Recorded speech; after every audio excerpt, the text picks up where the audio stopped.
Hello दोस्तों, प्रणाम। स्वागत करती हूँ आप सभी का अपने यूट्यूब चैनल पे। बहुत ही अच्छा सा बंदा गीत लेके आई हूँ। इस शादी विवाह का मौसम चल रहा है, इसलिए बंदा गीत है। कैसा लगा कमेंट में जरूर बताना। अच्छी लागल बन्ना के सूरतिया, सदिया रचैदा धीरतिया। अच्छी लागल बन्ना के सूरतिया, सदिया रचैदा धीरतिया। बन्ना त सजी धजी गइले ससुरारिया, बन्ना त सजी धजी गइले ससुरारिया। सासुजी के लागेला निदरिया, सदिया रचैदा धीरतिया। सासुजी के लागेला नजरिया, सदिया रचैदा धीरतिया। अच्छी लागल बन्ना के सूरतिया, सदिया रचैदा धीरतिया।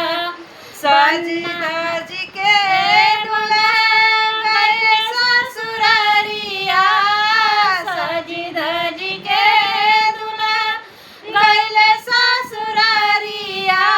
सरहज के पड़ी गई नजरिया, सदिया रचैदा धीरतिया।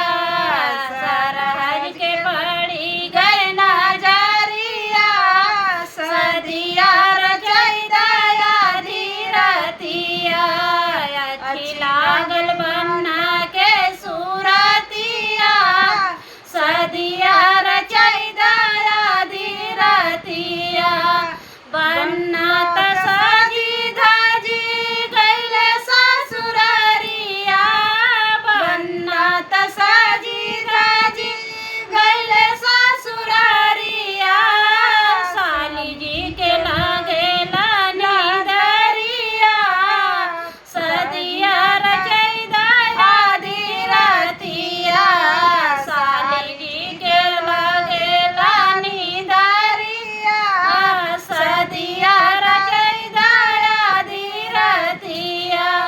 अच्छी लागल बन्ना के सूरतिया, सदिया रचैदा धीरतिया। सजी धजी जी के बन्ना गइले ससुरारिया, सजी धजी के बन्ना गइले ससुरारिया। गइले ससुरारिया हो गइले ससुरारिया। गौवा के लगैला नजरिया, सदिया रचैदा धीरतिया। कैसा लगा गीत कमेंट में जरूर बताना और चैनल को सब्सक्राइब कर देना।